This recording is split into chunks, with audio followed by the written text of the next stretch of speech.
Thank you. Thank you, Ms. Barrios. You're welcome. Board members, we need a motion to approve number 1A, the approval of the agenda. Is there a motion? Moved by Ms. Long. Is there a second? Second. Ms. Nguyen, all in favor? Aye. Opposed? Motion carries. Ms. Barrios, 1B, correspondence.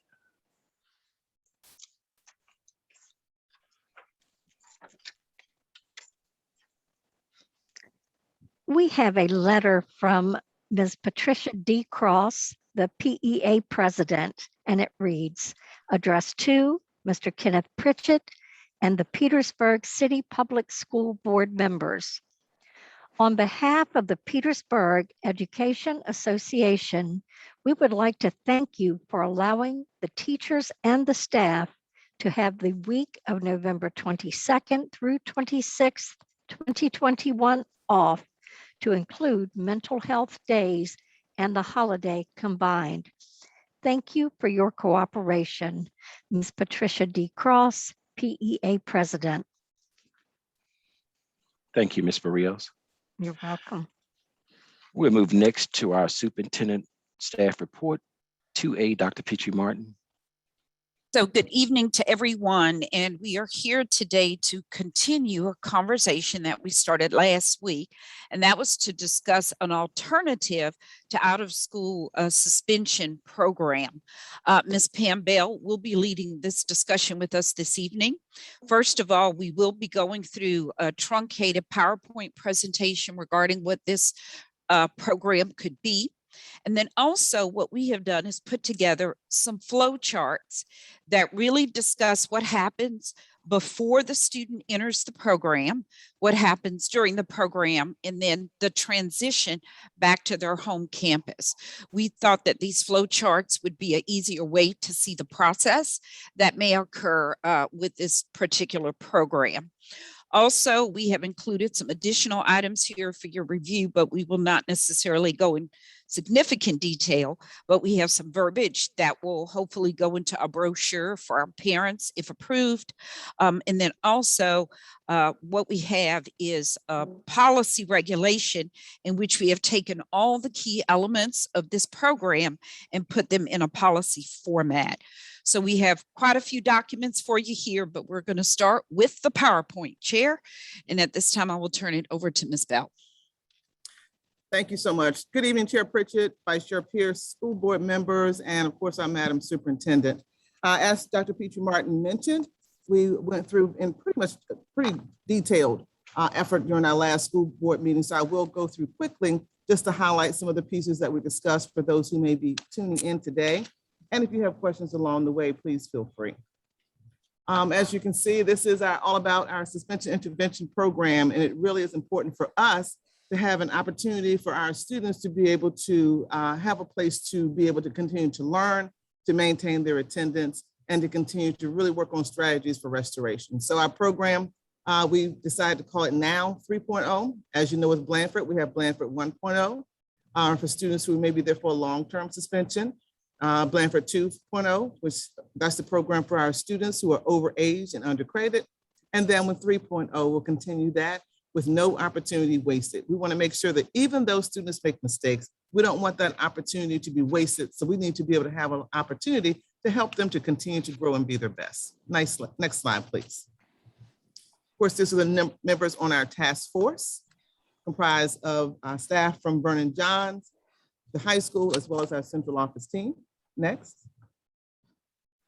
The focus, and we can't stress this enough, that this really is about a restorative approach to discipline, helping our students to understand what they did, how do we work with them on strategies to restore and to redevelop those relationships with those that were broken and they came to improve themselves.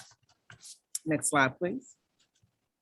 This is an opportunity where we shared the traditional approach to restorative practices as well as our current. And it really is about just helping our students to develop those needs and responsibilities. And the key piece here is offender being responsible for harmful behavior, but repairing the harm and working towards a positive outcome. Next slide, please. The key components, these will be a part of the daily structure of the program. We do have a full schedule for all students each day. You'll see the list here. And again, even it's so critical that we continue to incorporate college and career focus, life skill development, and problem solving and leadership so much. And our parents are always a part of all the work that we do. Next slide, please. This is just a slide that just talks about the various types of discipline, and we always want to do things in our classrooms every day. We've had various trainings on various programs that we're utilizing here in our schools. We want to share with our teachers, how do we support students when they do make an error? And then what are the things we can do to correct those behaviors for improvement? Next slide, please.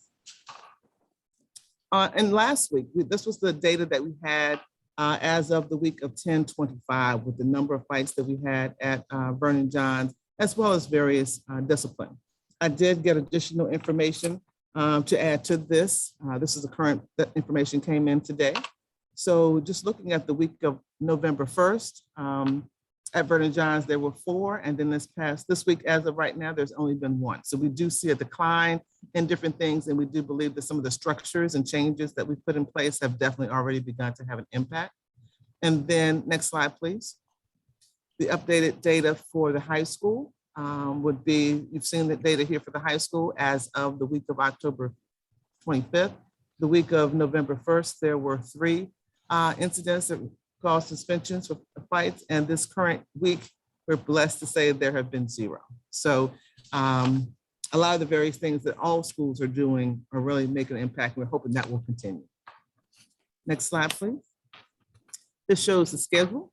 And of course, this outlines that you'll see that the day is broken in half. It's a 6-hour day, and a focus, the majority of the time will be on opportunities to be able to incorporate our social emotional learning, Virginia Tiered Systems of Support structure, restorative practice circles, ways that we have our social worker and other staff working with them.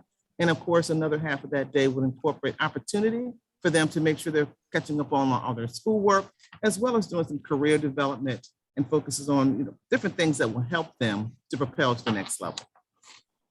Next slide, please.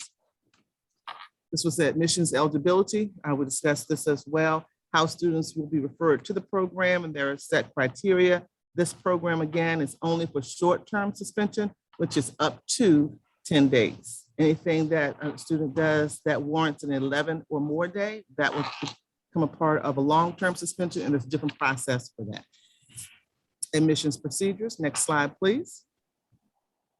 This is just a quick 4-step, although we've broken a lot of the steps down on the flow chart that we have before you, but these will be the steps that need to be taken to help a student to get admitted into the program. Next slide, please.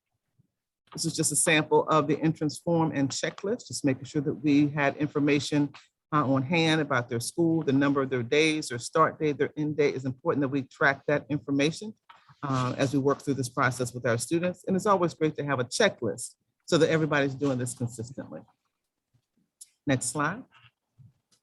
It's a sample student and parent agreement that outlines what they understand about the program, expectations for students as well as for parents, and help with the child to be successful.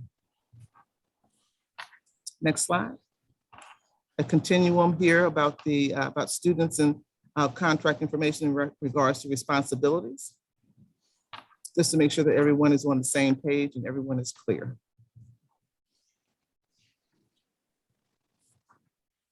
The next slide, this gives an outline of the blueprint of Blandford, and we will continue to look at spacing, and as a program, depending on where we start and how we grow, will determine which locations of the building we will use.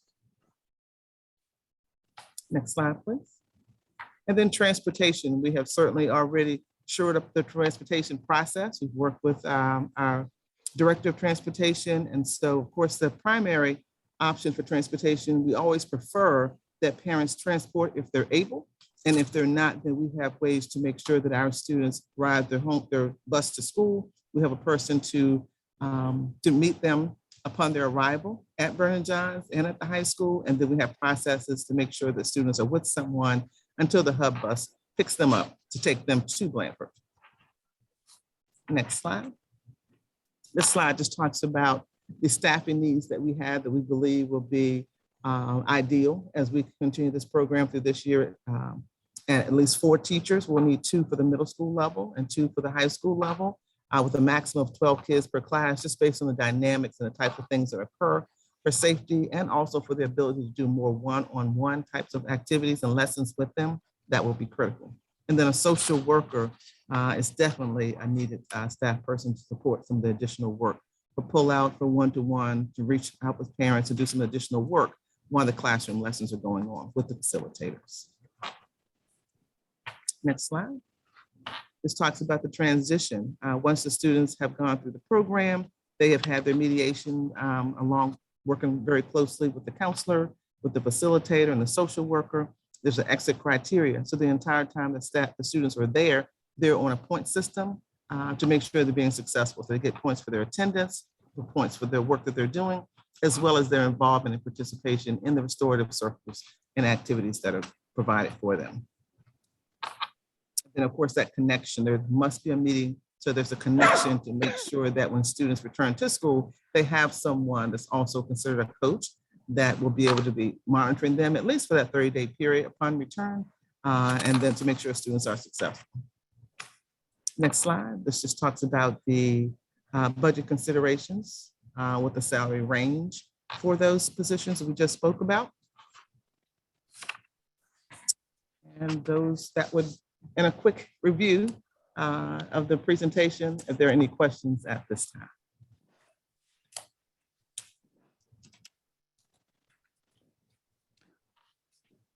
Thank you. Thank you, Ms. Bell. Any questions from board members? I'll go through the. Who was that?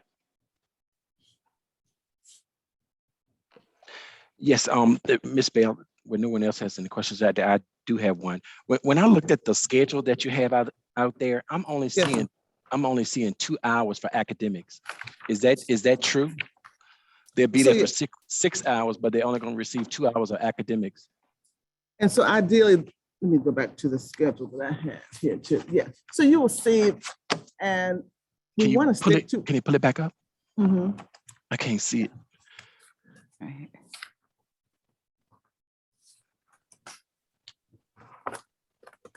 Okay. So you.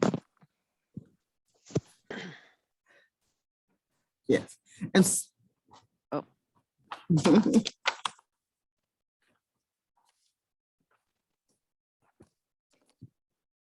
I can jump into chair if you need me to. Okay, yes. So that is exactly the schedule. It's always flexible. I mean, if you see that a student needs more time for academics, they can certainly be allowed that. When you think about students who have work to do, there's nothing, it's still different from being able to have the direct instruction from your English teacher in a classroom. Of course, that would be a 90-minute block, for example, in a classroom, et cetera. But when they're accessing that information, they'll have access to either get it by paper and pencil from their teacher, or they can access it on Schoology. It typically doesn't take them as much time to be able to complete the assignments. However, we're going to make sure the assignments are done, they get the support, but more so, and it's really a balance. It's a balance of them getting the academic support that they need, getting those assignments and not getting behind. But it's really important that quality time is actually addressed with them on their social emotional supports that they need, really trying to figure out the restorative, the conflict resolution, all the leadership pieces that they're, so that's almost as important, because we need to get to the root of the issue with our children to help them to build those skills to be able to avoid these types of situations. So.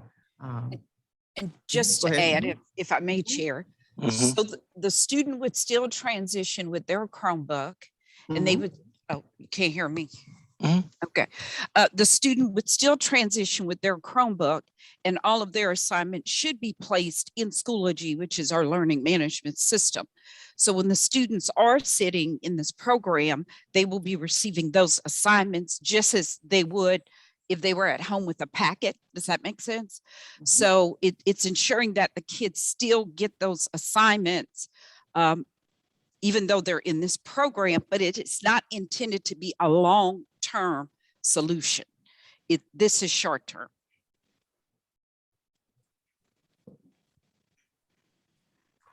And Okay. again, if they were on an out of school suspension, they would not be receiving really anything if they were on out of school suspension.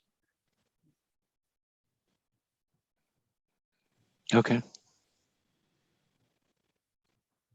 And I know that I know we will be collecting data. Mhm. And so when we follow these students here and you know, to this program, when you bring us the data, and you may not have it until February, right? That would be the second 9 weeks. It really depends on when we choose to start it, Chair, as far as the program. No, now the data I'm talking about, I would like for the board to see the students that we're sending over. Mhm. I would like to see the 9 weeks data come back to us. I believe it would be in February on the students that we send over. Because I just want to see, are we Okay. I want to see how the academics are going. I know we're doing this for behavioral, but also are we also catching them up on learning? Because the ones that we're seeing during our disciplinary hearing, those kids are coming before us with straight Fs. Gotcha. I understand. And absolutely. And Ms. Long, I believe you can attest to that. I mean, you see the grades, Mr. Dance, you see the grades. Yes. So if we could, you know, like I say, I believe it's February, the end of the semester, Semester, yes, sir. which would be the end of the second 9 weeks, right? Correct. Yeah.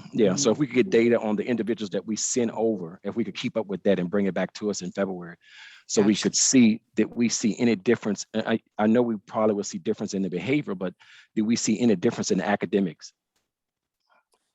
Mr. Lundy? We would Oh, I'm definitely sorry. we would be tracking that, Chair Pritchett, because when the students are there, typically these are typical 3 to 4 day suspensions. Uh-huh. So, you know, the goal there is to make sure they're not losing any learning there, and then actually their assignments are complete. Because right now, many of the students that receive Fs and Ds, they just don't turn their assignments in. Okay. So our goal, so one of the pieces of the data that we will track is to make sure that the students who come over, if they had 8 assignments between all of their classes, just giving a short example, our goal is to make sure those 8 assignments have been completed when we left. So that's another data point for us. And that's the part we can control. We wouldn't be able to control the other 20 days that they're not with us, but we hope that that continuum will continue, because that person who's their coach, we want them to follow and make sure they're getting them done too. So there'll be various points that we'll try to bring, because we want it to be just as successful as everybody. Yes, sir. Right. Mhm. Thank you. You're Mr. welcome. Mr. Lundy. One of the things that we usually have a lot of problems with when our students have to transition to the school Mhm. in the mornings, the attendance always is affected in the past with the alternative setting, a lot of straggling in. That needs to be one of our key areas as far as this program is concerned, because we would get kids just come in anytime that they get ready to come in. So we need to focus on that. The other thing that in working in the program somewhat like this, I was listening to you speak on the fact that they would get their assignments on their Chromebook. But are those assignments going to be relative to the assignments they would normally have in the classroom? Because it couldn't be, it couldn't get the same amount of time given to in getting that process, that academic subject process over in that short time. So what has happened in the past when we did this, because we have our SOLs, we tend to have problems with them keeping up with actually what was going on, because you can't make that transfer. Mhm. It can happen with worksheets, things like that, but that's not going to be mastery. Mhm. Am I making that understandable? Yes, sir. I think I'm hearing what you're saying. And so again, so these will be students who will be there for very short term period, like 3 days or so. The goal, they would get their assignments that are there. So if, for example, it's chemistry and they're doing a lab, that would not be something that they would do. But also they definitely wouldn't be doing it if they were at home. However, because we are, and hopefully we'll look at location. If it's, for example, if it is at Blanford, we have teachers of various means and different content. So we can tap into the supports if needed too from that. But also the coordinator, the facilitator, they also have the ability to communicate back and forth with their classroom teachers because they are the facilitators. So even when students are doing their schoolwork, it shouldn't be any reason why if there's a question about something or need some support, or if they find that, you know, a child is missing a resource, they're right there to send the email, the communication. So that's a great tool and opportunity for them to continue that connection too. So nothing is like being in a classroom. So we definitely have to say that there's nothing that will replace that. But to be able to then still allow them the time to work with someone with some peace of mind and time to get those assignments done. If they do need help, that needs to be communicated. And then also to be able to work on who they are and how they are. They're never going to get anything done if we don't find a way to get into the heart and mind of our children. So with this 3-day suspension, what would be the difference than that child being in school suspension within their building? Because it's still a limited time, but the only opportunity the child would have in his or her educational setting, home setting, would be that they would actually still be in the building. So in the removal of the child, what I'm trying to find the difference, what would be as it relates to in-school suspension within the building and being out for those 3 days. Well, in many ways, so you'll see the in-school suspension, according to the Code of Student Conduct, there are certain things that would allow for a student to remain in a building for that. If you also have students who are fighting, and you really should not have those kids in a big comprehensive setting, you will have problems, I believe, because they need to be in places where they can really focus on themselves and also get those supports. In a program setting. In school suspension, sometimes those students may not be in an in-school suspension classroom all day. In-school suspension is also meant to be able to have various levels. Sometimes a student may be sent there for an hour. Sometimes students may be sent there for a half day. Sometimes a student may be sent there for a day or two. But in a program like that, you don't get the structure like this, where there is a set schedule all day that really focuses on these various types of things. So in-school suspension and alternative suspension programs, their formats are a little bit different. And the students in this program need that consistent schedule throughout the day, where in-school is meant to be able to be flexible because you still want kids to be in classes. So in-school is that one that you've done something, you need to be redirected for a little while. And the goal is to keep kids back in the class. This particular program is you've done things that are beyond the steps for in-school suspension, but we want to make sure we're still supporting you academically and behaviorally and mentally and spiritually. This is what this program would be for. Okay, I was just trying to figure it out because I was Yes, sir. I was really looking at the difference. Mhm. I was looking at the time factors. I was looking at the fact, are we thinking about being therapeutic as to academic?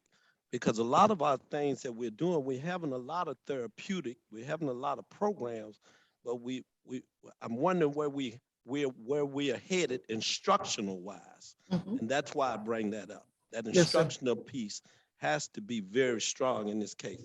Absolutely. Mhm. Is this the brochure for this? No, sir. So what we've done in regards to a brochure, for us, we want to be able to market. We have information here that's information that can be put on a brochure. When we get the AOK that we can do this program, we use Owens Printer and they bring our information to life. But this is not it. That particular What was one might this, be, Dr. Petrie, mine? that might be is that the Blanford 1.0, 2.0? I'm looking at it from a Individual distance. student alternative education. Okay, this is ISEP. I'm sorry, I couldn't see that far. I think it's ISEP. Okay, because I wonder why you're giving it to me when you gave it to me. Yeah, I gave you brochures for a few different programs, but I think that's ISEP. I think. Okay, Uh-huh. I was just trying to figure that out. And we'll create one. So the information is what we use. But for me, whenever I like to market something, I like to use a company to truly do the marketing in the professional way, like we've done with attendance and all of those things. And they have the ability to add the graphics and all of that. So we're not the brochure designers, so we utilize the information and we ask persons like that to help us to bring that marketing to life. The last thing, Yes, sir. what will we do to make sure that our parents, are we going to bring them in before we do these programs to make sure that our parents know exactly what the expectations are? Because just as you mentioned a level of different things happening within the building. Well, we need our parents and our students to work together with us That's what I was so going to that we ask. don't become repetitive in the same behaviors, because we have to move to instruction. Mhm. And right now we are not able to move to the instruction because we need the full cooperation of both parent and students and any other supportive family members that are there. That's what we need to make clear before we can move to instruction. And that's what I've been saying, Dr. Petrie Martin, about safety and security first, Yes, sir. moving to instruction. That was a good way of saying it. Thank you very much. And if I could chime in, Mr. Lundy, we definitely want to open our doors to families, but also we want to do, to your point, more videoing, more pushing out of what's going on in the school. So if they can't come in and see it firsthand, they can also see a visual of it as well. So brochures are good, but the brochures don't necessarily tell you what it looks like. So those are some things that we want to do as well. Well, basically what I was saying, I wanted to make sure that the parents were orientated Sure. Yes. completely. Go into the setting that his or her child will be in. Yes, And sir. make sure that they understand this total orientation, what it's about, how you wanted to transition them back into there. And I think that's very important. Okay. Thank you. Yes, you're welcome.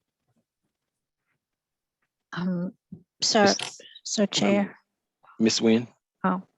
Mrs. Bell, I see you have 30 minutes of self-care break. Exactly what is done during the self-care break? Well, and during the self-care break, that's a combination of different things. It could be whether they need to go to the restroom. It could be whether it's a light snack, but also we don't want 15 minutes for a restroom break. Those need to be things we may have different mindfulness activities for them, some things that they may need. That might be an opportunity where they're able to put on their headphones, listen to some type of soft music, kind of relax them. It's like a break type of piece, but it's not sitting there on a cell phone talking. It's not sitting in the hallway for 15 minutes for restroom. We want those breaks to be meaningful. So of course you need your self-care to take care of your personal needs because there are no other restroom breaks here, but it shouldn't be 15 minutes. Allow that time, and we really need to be having something that, whether it's soft music in their classroom, whether just kind of having that little woosah moment, if they want to talk with one of the facilitator, it's an opportunity for them not to have the structure of those lessons at the time, whether they're academically or they're the circle times.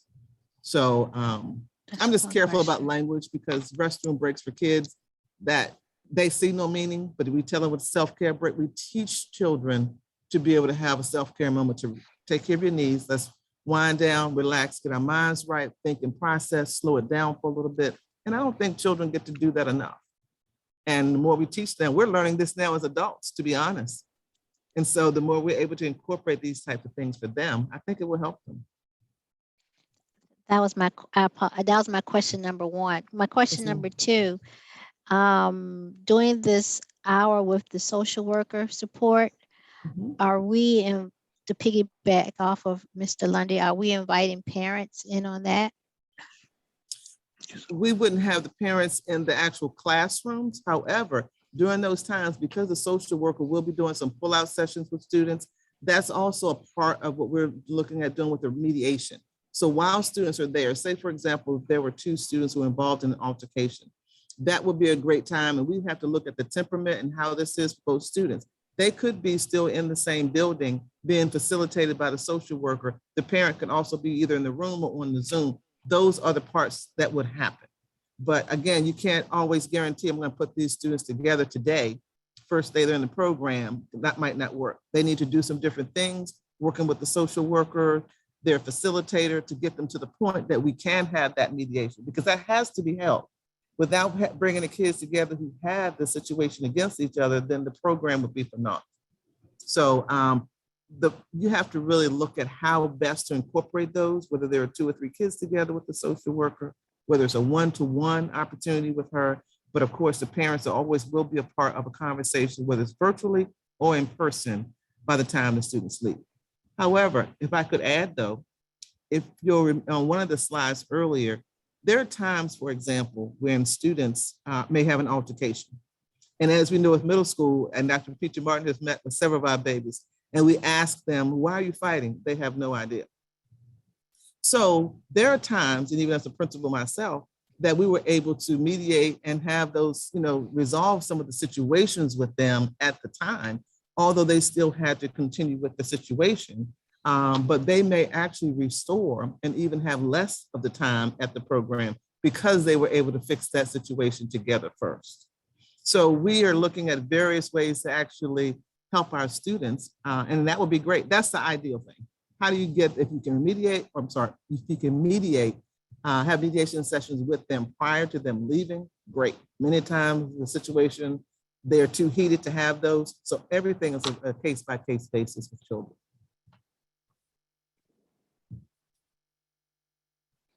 Ms. Long? I think you're on mute. Mhm. I don't really have a question. I have a statement. I think that y'all targeting this issue by creating a program is good in so many different ways, because it will solve a lot of the other issues that we've been having. It's like if you put a child out into the street 10 days or whatever, and the parent is going to work, and that child is wandering around, sometimes vandalism, sometimes breaking into people's houses because they all at work, and all the other issues. They're not getting educated. They're not doing anything productive. So I think just having a program itself is good for us. It also helps with the habit of attendance. It's like if you off for 10 days and now you're used to staying home, now you got to go back to school. You kind of more used to staying home than going to school. So keeping them, in the habit of having attendance, being self-motivated, because we notice when the children come before us, they realize they're really in trouble, and what it takes for them to get back in school, then all of a sudden they start taking ownership of what they've done in their life, and it seems easier at that point to teach them, redirect them, and get them back on the right track. So in all that, it'll help with our attendance, with our graduation rate in the end. So I really like the program. I really like just whatever we can do to try to keep them from being in the streets, because that's what they most of the time threaten the children. I'm gonna give you days in the street. I'm gonna give you days in the street. And it's gotten to the point where some of the kids, they either realize that the teacher's selling wolf tickets, or they really don't care because they want to be in the streets. So now they cutting up because they want to be in the streets. So I think having this program focused on conflict resolution and helping them with the problems, because if you angry, mad, hurt, upset, you're not going to be learning anyway. So addressing that stuff first, then coming back to the academics, I totally agree with that. And not really coming back to it because you're keeping the academics in it, but I'm saying focusing on other things as well. So, but that's all I have to say. Thank you. Thank you, Ms. Long. Mr. Lundy? Just one more question. Dr. Petrie Martin and Ms. Do we have a lot of the personnel that we need in individual schools? Do we ever see this as being a part of some of our schools, individual schools? So Whereas we wouldn't totally remove a child from his or her school, but we have some of the personnel there. right. But do we see this as being something that we could have in schools? So I will start off, Ms. Bell, and certainly you can add if you wish. So, you know, the brick and mortar building is not really the critical piece. I think the critical piece is the student being removed from the environment upon which the situation occurred. So for us, having the students spend their out of school suspension in a different building has some power to it, to remove them from that setting, and then they can get this level of support. Now, I have seen such programs like this being done in a school within a school model, where there might be a section of the school that is separate and apart from the traditional school setting. So I have seen it done that way before, but I think for us, the critical piece is if out of school suspension has been given, that stepping out of that traditional setting to receive this services have power. But I have seen it in a school within a school setting. And the reason I was saying it because I look at it two different ways. I look at the younger child and I look at our older children, that you have to eventually, is one thing we have to learn, and that is we have to become conformist. You have to do what's asked of you. So I was looking at it from that perspective with where we are, what position we are in, whether we're in our local building as compared to the other building. I'm not contradicting any of it. I was just looking at it from the different sides. Thank you.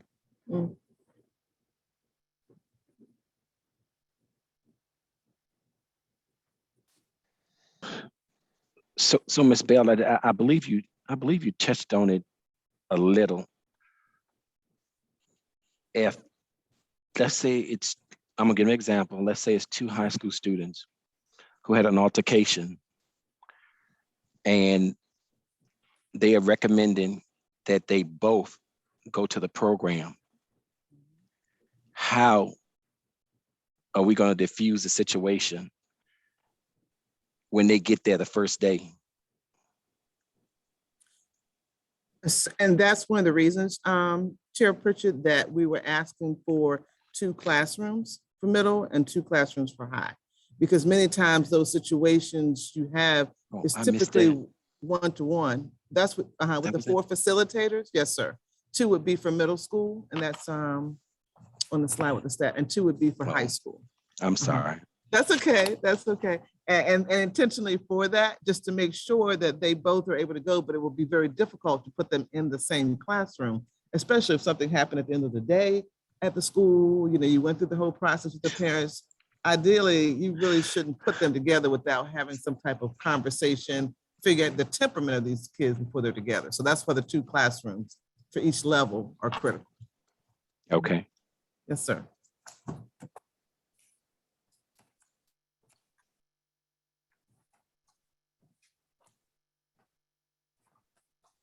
Any other questions?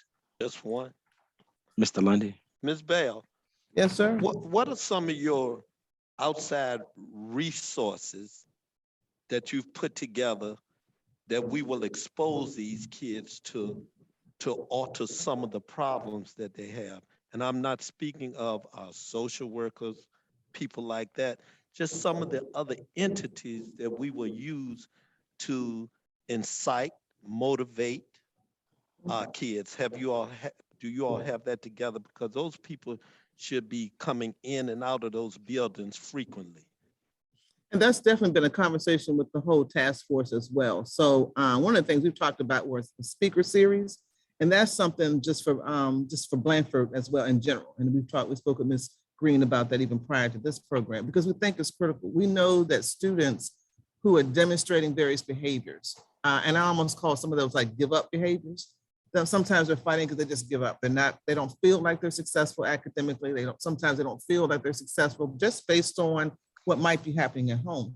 But we have found that when you have folks coming in from various corporations, that's why the college and career readiness piece is critical, and it has to be on the schedule. Because when we see the students have their why, we find out what they're interested in. Part of their entry is also to have the document, what are their interests? What are the things that you like? What are the things that turn you off? I mean, it's a whole little assessment series with that. And it's critical that we now tap into those to make sure we connect the kids. So utilizing our CTE resources that we have, utilizing a lot of the community partnerships that we have out there. So we have to be very creative. We have partnerships upon partnerships. And it's about which partnerships do we need to bring to the table for these as our students come. So yes, sir.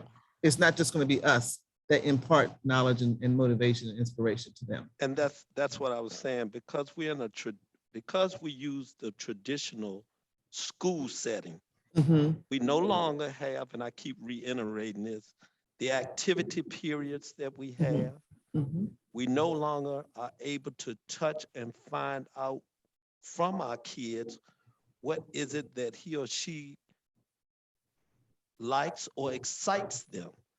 We go through the regular general schooling throughout the day, but we cannot incorporate what can bring them down sometime. And so that's why I say that we need outside entities that are very exciting, because those things are in our kids, but when they're going through so many other things, it's hard to reach it from them. So I was wondering about your list of things, but I know we'll see them as we go. Yes, sir.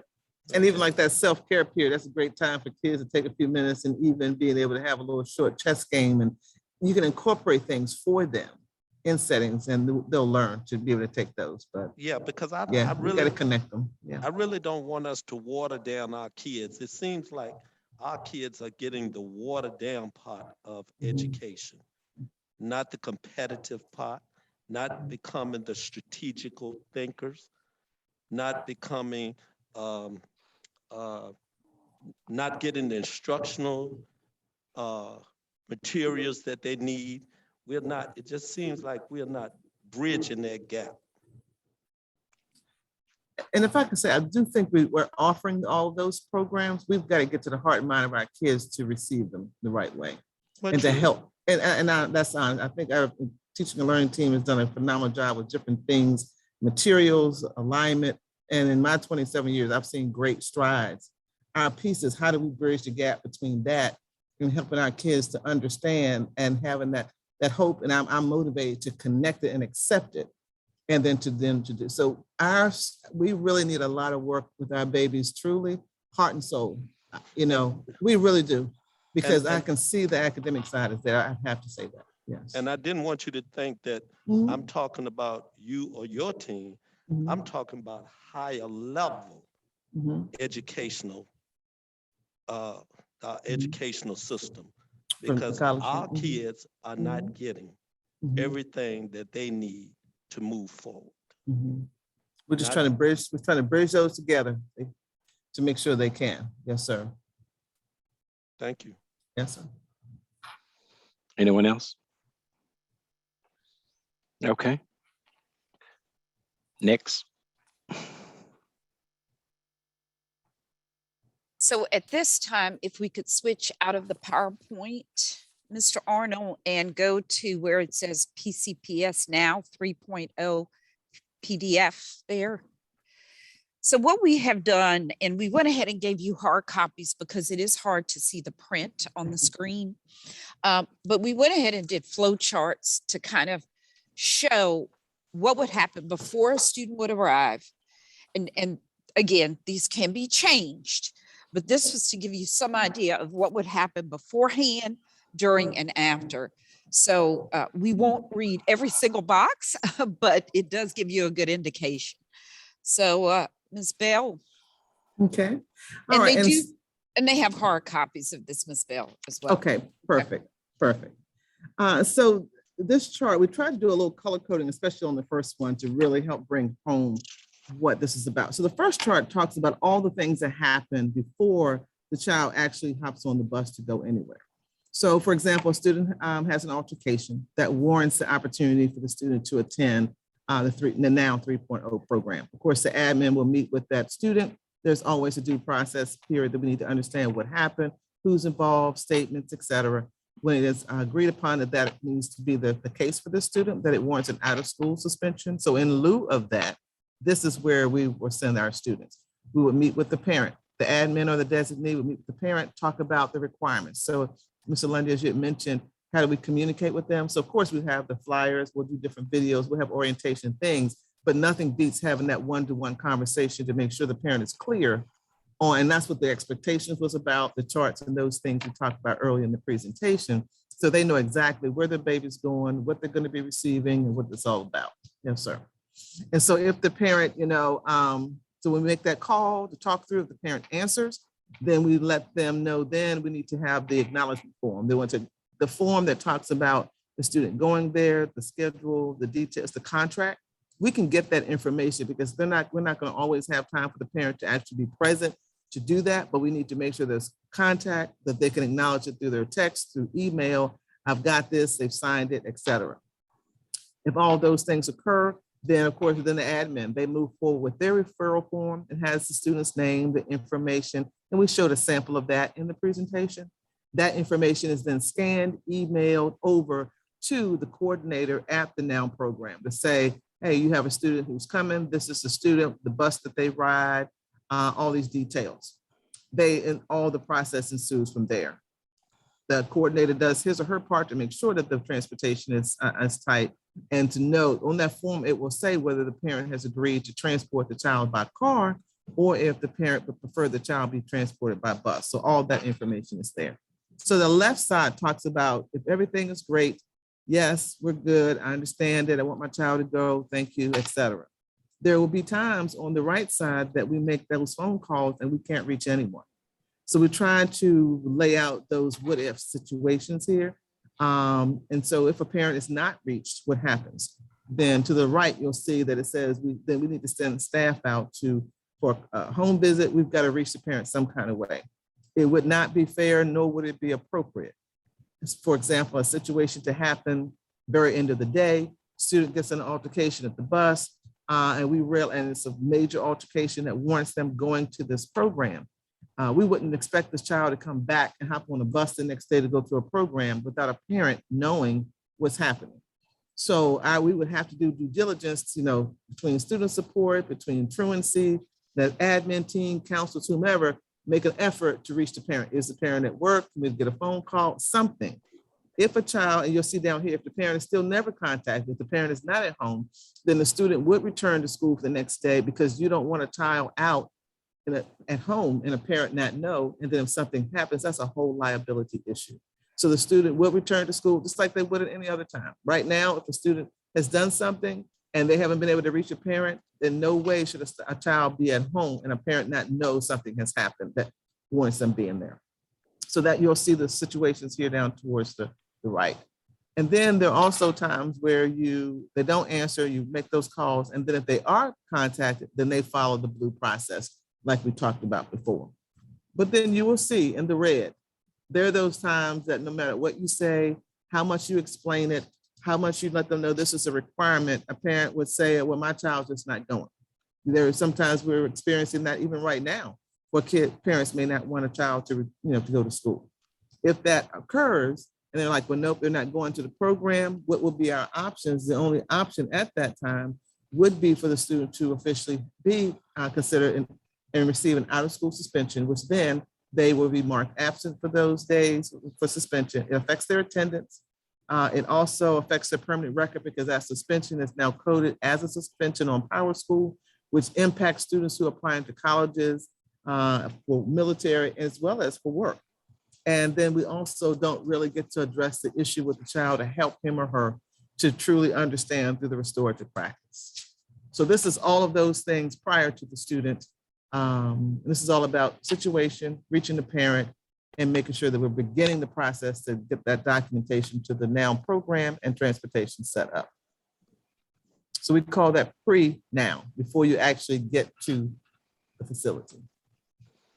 Okay. Any questions from board members?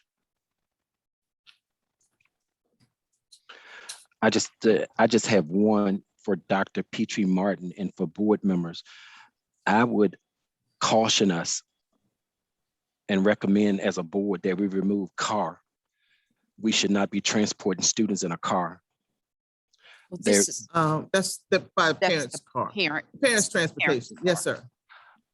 Oh, I'm Yeah. sorry, because the parent, we yeah, always, that wasn't clear on here. Yeah, and Uh, we put that's our that first on. option. Yeah, Mhm. and we put that on Okay, their share because in light of COVID, we have a lot of parents who have been Okay. transporting. oh. So we can Yeah, say can parent, please parents. put parent in there. Yeah, Yeah, it made it sound parent. like we were doing it. parent vehicle. Okay. Would, in our written piece, we have it, but on the chart with wording, we stop, but I'll make sure, so that's clear whether you have the Squeeze written it in there. documentation Okay. or not. My apologies, Chair. No But problem. yes, the only transportation is by parents' vehicle. Okay. Yes, sir. Mhm. Any other questions? Okay. Good. All right. Okay. And then, of course, day of the program, the coordinator, I'm sorry, not the announcement. Oh, no, We can, okay, during the instruction, I had the wrong chart. Mhm. The next chart, the one that has now 3.0 instructional day, yeah, if, it's the second Yeah. part of the flow chart. Mhm. right. If you, right, and Just just. scroll down, scroll yes, down. there you go. Thank you. Okay. So this will be this is the daytime. We call it the instructional day process. That means you're actually there at the facility. So the student, they're transported to their, they get on their bus from home. They're riding their regular school bus. They arrive at their school site. A designee, and I say designee because that would be an ideal that the schools would have a list of the students, which bus they ride, or if that student is going by car, they would know that as well. And the person would meet the student out upon arrival, would have them just in a location to the side until the hub, that bus leaves and a hub bus would pick them up. Because that's pretty much what this is. And that wait period with them is typically about 10 to 15 minutes. It's the same concept that we have for our students who go to Richard Bland for their associates. They ride to school on their regular bus. They wait with a designee, and then the hub bus picks them up and takes them to RBC. So it's the same concept. When they arrive at the Now 3.0 program, staff will check them in, make sure they're on the list, go through various criteria with them, and make sure they're in their right classroom through escort. Then they participate in their program throughout the day, which you all saw the schedule a little earlier. And then at the end of the day, we go back through that cycle where they leave 3.0 program, go to their home school on the bus. A staff receives them there and make sure they then wait for the dismissal to then exit on their regular school bus for the day, unless their parent chose to transport them by their car to the event and also to the program and to pick them up from the program. Any questions? No questions? Okay. And then the transition, the Now 3.0 transition process, the coordinator uses the exit criteria. There's a criteria they have where the students are maintaining points. And then Mr. Lundy, you mentioned a reference to their transportation. Sometimes they come in late. They earn points for being on time or late. So that's all a part of a point system that they need to earn points for their attendance, the way they're actually completing their assignments, as well as their participation in those things. And if students, for example, have been assigned 3 days and they have done absolutely nothing, they have not earned their way out of the program. So it is about making sure you can't just go to a program for the sake of. It is to help you and to make sure you're on point. Because if you've not done that, then that means you're not ready to return back to your comprehensive setting. So there's a point system for all of those in that process. So, and if assuming that they've done well, then the coordinator then schedules that transition meeting with the persons who are listed in the blue box so that everybody's on board. And of course, the beauty of this now, having the ability to do Zoom, is so much quicker. They have a scheduled time. Everyone works through, helps the student to understand that they're ready to go. And we call this a coach. This could be any person. So when that child leaves, then they have figured out who the coach would be. It might be a certain teacher who's their person who monitors that student. It could be an admin, could be a counselor, it could be student support, could be truancy, could be a behavior specialist, could be communities and schools, whomever. And so we keep a running list of who's coached. Like this person has coached 3 kids already. This person has not. So there'll be different documents that the coordinator would track. And then that person does a check-in just to watch that child upon return to school. just to make sure they're doing well. How are they doing with their academics? Checking on them to see how they're doing emotionally. Are things better now with their peers, et cetera. And then after about 30 days, they still remain on the list, but that person doesn't officially have to check in with them. But most times the staff members have built those relationships, so they're always their babies at that point. But that's part of the transition process. And that's a piece that when I was a principal and used this program, that was a part that we didn't have in place, and I could see how beneficial it could have been.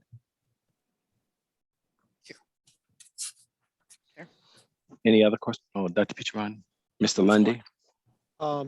Ms. Bell, Yes. because of course we can't staff the entire building cafeteria wise.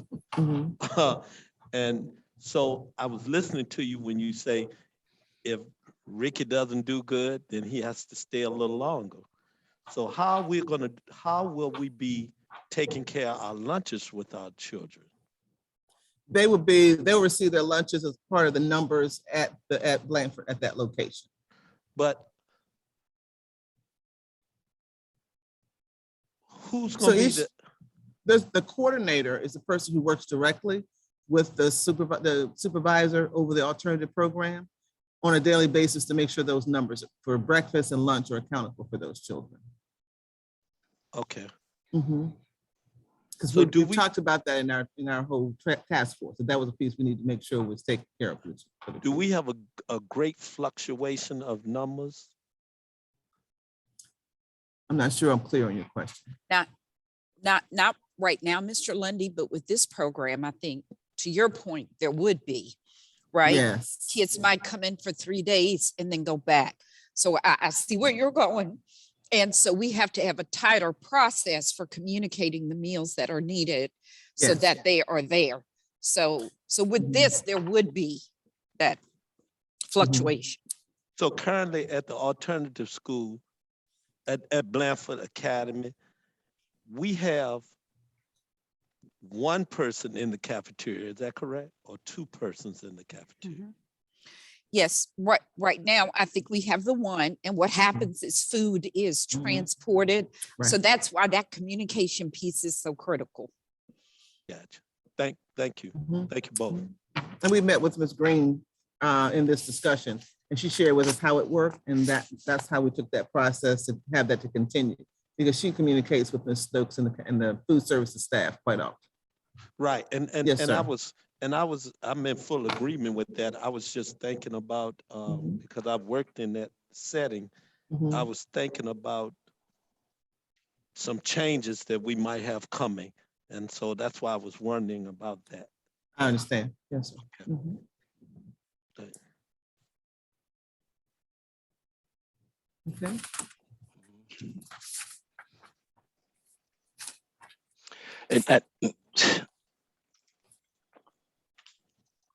I'm trying not to say something. Is there another word that we can use for point system? And the only reason I say that, because where I work, they use that. And some of the individuals are inmates and they're on a point system. Okay. Okay. So I'm just that, I don't want to see this as a somewhat of a little bit of a jail system. And sure, we certainly didn't We see have it to be that way. careful with our terminology that we're using. Right. Yeah, and we certainly did not see it this way. We see it as an incentive for kids Right. to do the correct thing. So we mean no offense with that term. I don't think she meant any offense with that term, but No. it's to incentivize kids to certainly Right. work with I us. Yeah, but understand, but it's just terms we need to not use that are being used in correctional facilities. And I didn't know that, Chair. So. It's mockery. Right. We'll definitely take a look at that. I think we're looking at it from the angle of our team excel. They earn points for incentives and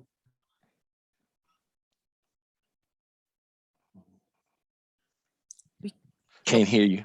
We can't hear you. Oh, she froze. She froze. They say you froze.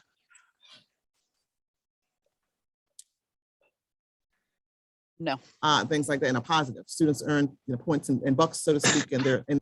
She's not even speaking. Okay. Oh, and then there's two of me. Her mouth wasn't moving, but it was her talking. So Chair, we could absolutely change the terminology. We hear you. I didn't know that term was used in that situation. So Yeah, they do things like take 5, and then they say you get your points when you take 5 in the prison system. so we are not familiar, but thank you for No, sharing that, I'm and sorry. we will correct that. Thank you. We'll work on that. They say bring me your point card so we can put your points on.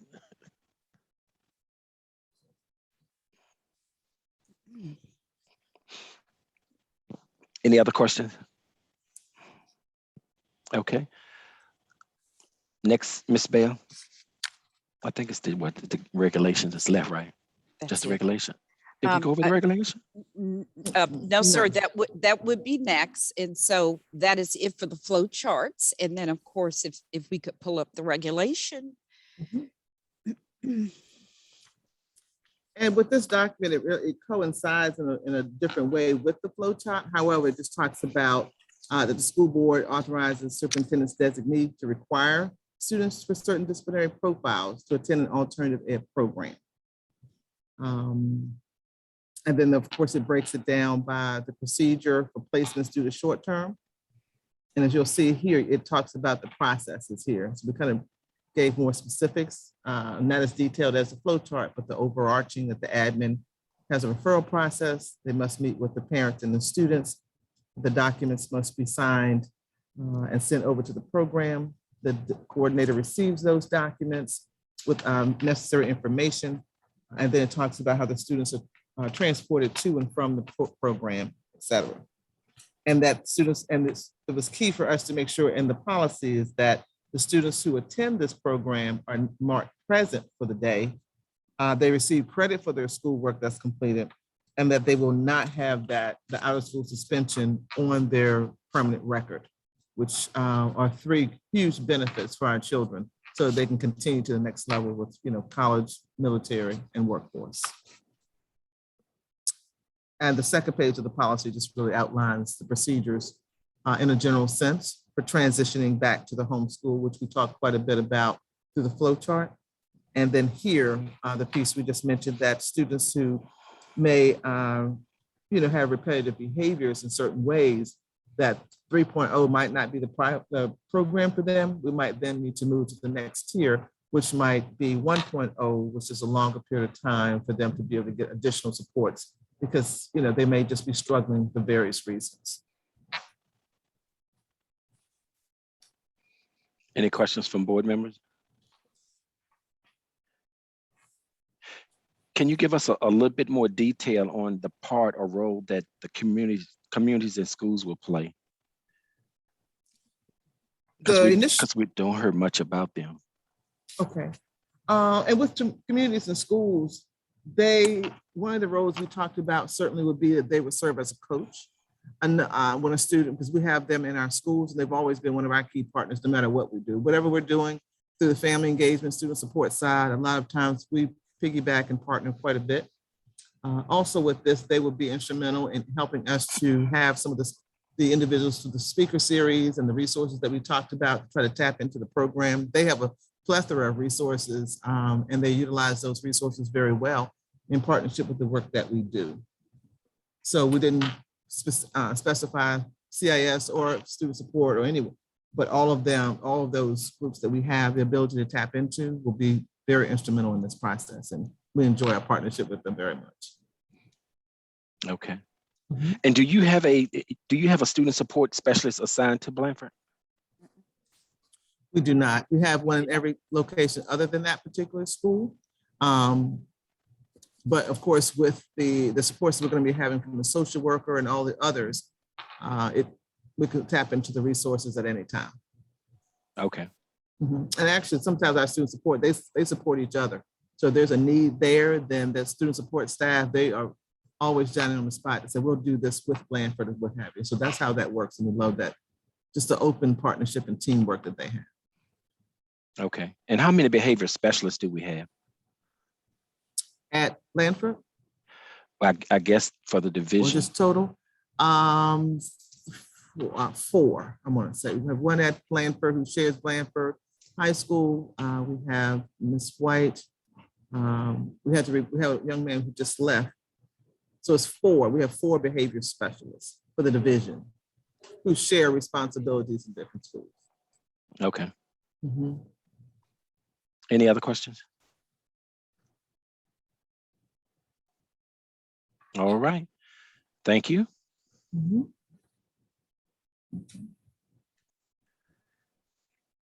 Any closing remark? Any closing? Thank you, Ms. Bell. Thank you. Yes, and I definitely want to thank Ms. Bell and the entire task force, because we had a lot of school-based folks who Yes. served on this task force to help us get to this point. So I definitely want to thank all of them, and then Ms. Bell's leadership in organizing all of this. So at this point, we have shared a lot of additional information that we did not have at the last meeting. And so at this point, Chair, we will turn it over to you all to see what your pleasure is in moving forward. I think I heard earlier, we may want to go slow to ensure that this is done well. And so I will turn it over to you, Chair, to have that discussion. Board members? I don't believe we publicly were, I don't think we were given a date. No, and in all honesty, we have not proposed a date, because we certainly want to hear from you all in your pleasure of how you want to move this forward. So we know that when we're hiring for new positions, they generally will take, it's a 30 to 60 day process, typically when you're hiring for new staff. So if we're hiring for new staff for this program, I would give you a similar timeline. So, we talked about the possibility of starting this off as more of a pilot with staff in-house. But again, I've heard loud and clear, we may want to go slow to make sure that it's sound and go ahead and post the positions. But to hire for new staff, that is usually about a 30 to 60 day process. If you're moving really fast, you can get it done in 30. So that would put us in January, in all honesty, because we know we only have 3 weeks in December. And we have 1 week next week before the Thanksgiving break. So just kind of giving you weeks upon which this could occur. So that would actually put us in January, Chair, if you were to move and post. And that would give us time to train staff. That would give us time to educate parents. That would give us time to do all of those pieces if we took that full time that I'm describing. Mr. Lundy? No, and Dr. Petrie Martin and Ms. Bell, I was glad to hear you say that about moving, because it will be good for our community to realize and understand that we are not throwing our kids away. We need to make sure we're able to express that however you all plan to sell it, but we need to show that this is a soft way of doing things, and at the same time making progress for our students. But we really want everybody to understand, instead of going to the left in this direction, we're going to the right in order to keep them with us so that we can better their lives. Yes, sir.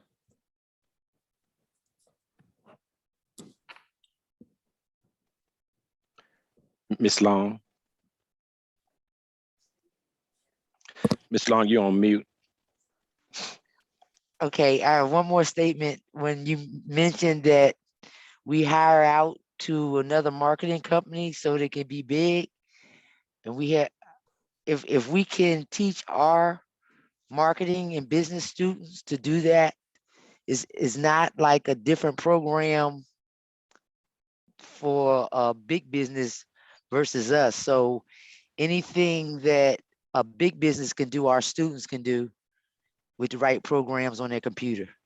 And chances are most of them can do it or doing it anyway with their Facebook pages and Instagram. So if we can utilize our students for marketing and stop paying big companies, that'll be great. And yeah, that's it.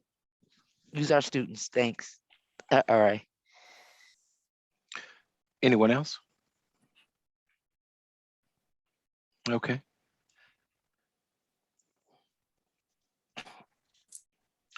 What's the pleasure of the board? Oh, you know what? Even before we even talk about that, let's go ahead and open this up to see if anyone have any comments or questions. Mr. Rios, do you have the statement in front of you, or can you pull it up to read?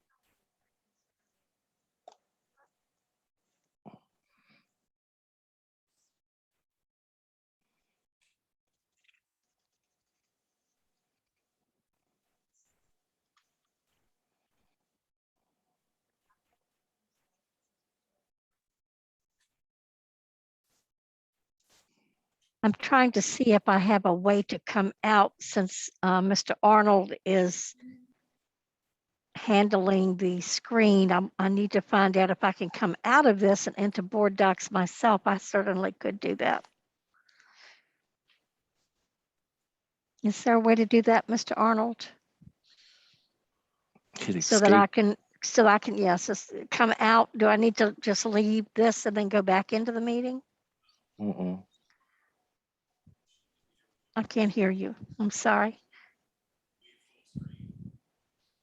I'm not hearing you.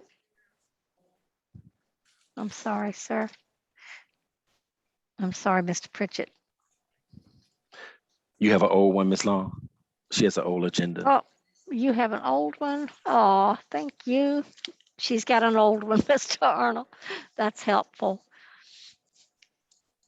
Would you like me to go ahead and read that? Yes, ma'am. Thank you, sir.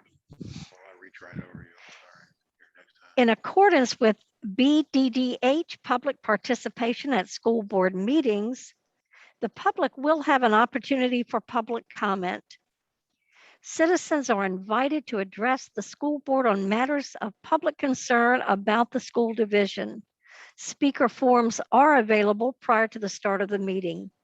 If you wish to address the school board, please complete the form and give it to the clerk of the board.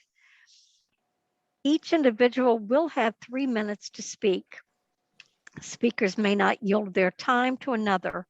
All comments shall be directed to the board chair. Speakers should address the board chair with decorum on policy issues.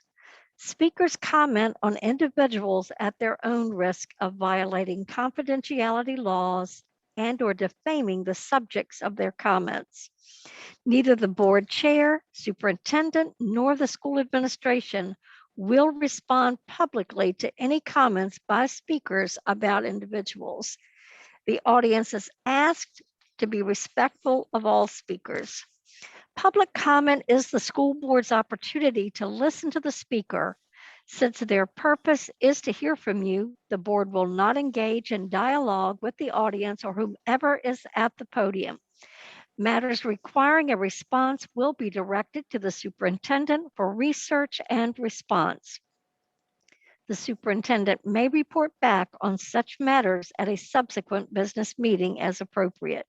The school board carefully considers your comments as they decide matters that are brought before them. They appreciate your attendance and your input. Did you want the other portion read as well regarding the email address, sir? No, that's Okay. fine. Thank you. Thank you, Ms. Barrios. At this time, we will open it up for public comment. If there's anyone who would like to speak, please raise your hand.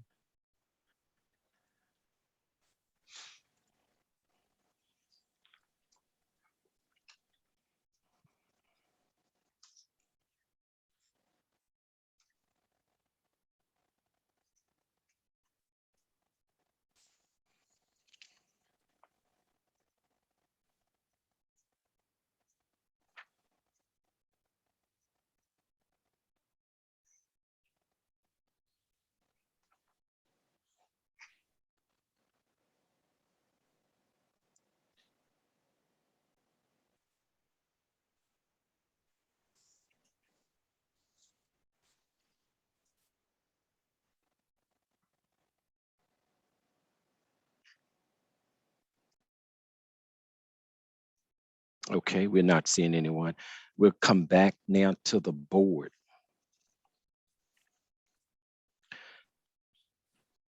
If you all are okay, so we can move forward, we'll entertain a motion. Mr. Chair, Mr. Lundy, I make a motion that we accept I this was program. going to ask for a motion to move first to action. Oh, move first action. I'm sorry. Go ahead. Yeah, go ahead. And just Um, wanted to entertain a motion to move 2A to 3B. Right, excuse me, Mr. Chair, make a motion to move 2A to 3B, please. Please excuse me.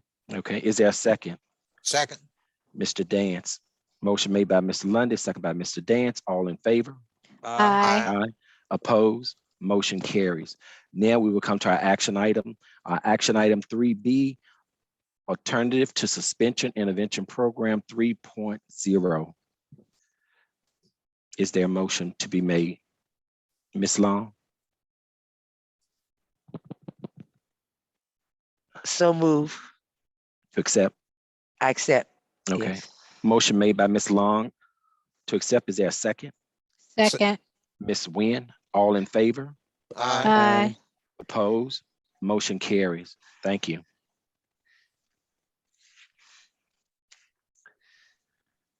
Okay, board members, next we will come back to our action item. We'll come to 3A.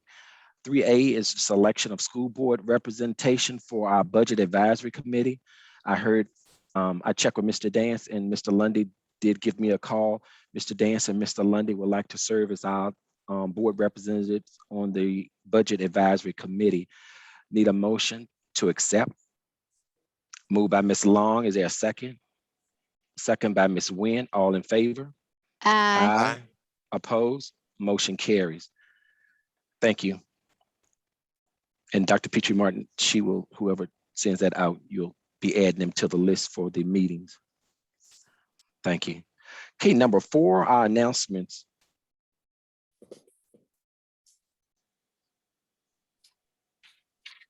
Okay.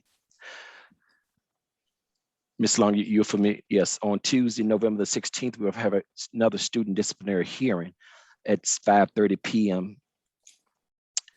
Do not forget, Monday, November the 15th is virtual for our VSBA Delegate Assembly. Ms. Nguyen will be our representative. Mr. Pierce is our alternate.